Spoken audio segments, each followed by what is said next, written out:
નમસ્કાર.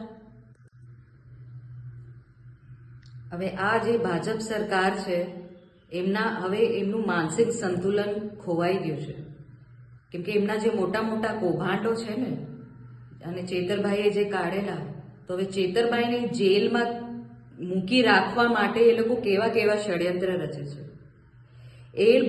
આ સરકાર જે ગાંધીનગરમાં બેઠી છે એ ભૂલી ગઈ છે કે એમને જનતાએ કેમ ચૂંટીને મોકલ્યું છે. એના જનતાના કામો કરે છે, ફક્ત એમને કૌભાંડો કરતા આવડે છે. મનરેગાના કૌભાંડો હોય, શિષ્યવૃત્તિના કૌભાંડો હોય, બસ કરોડોમાં કૌભાંડો કરીને કેવી રીતે પોતાના ખાતા ભરે અને વિદેશોમાં મિલકતો વસાવે, આ બીજેપીની સરકાર અને એમના કાર્યકર્તાઓ મંત્રીઓને એટલું જ આવડે છે.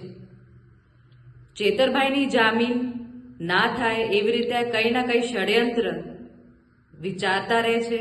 મને નથી લાગતું અમને ઊંઘ આવે છે. એ બસ ચેતરભાઈને કેવી રીતે હેરાન કરીએ, એ અમારા કૌભાંડો કેવી રીતે કાઢ્યા, એમની હિંમત કેવી રીતે થઈ, આ જ વિચારીને આજે ભાજપ સરકાર છે ફક્ત તારીખો પર તારીખ અને તારીખો પર તારીખ જ લેવા માટે કંઈ ના કંઈ ષડયંત્ર રચતી રહે છે.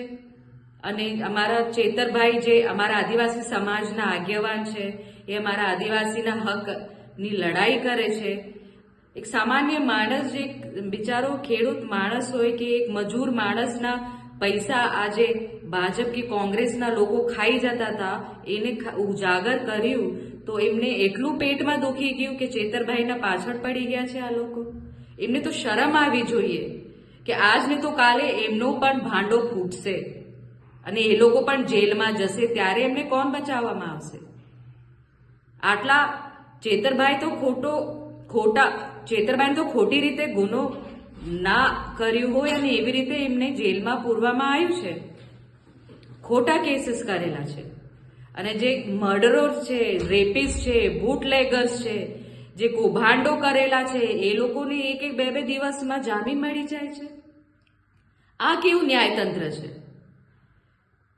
તો આ ન્યાયતંત્રના ખિલાફ આ સમાજ ઉઠે.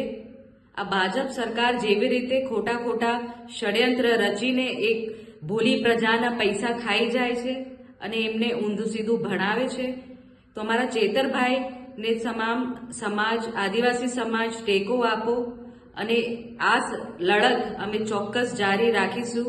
અને ચેતરભાઈને ન્યાય મળે, અમે ચોક્કસથી આ લડત જારી રાખીશું.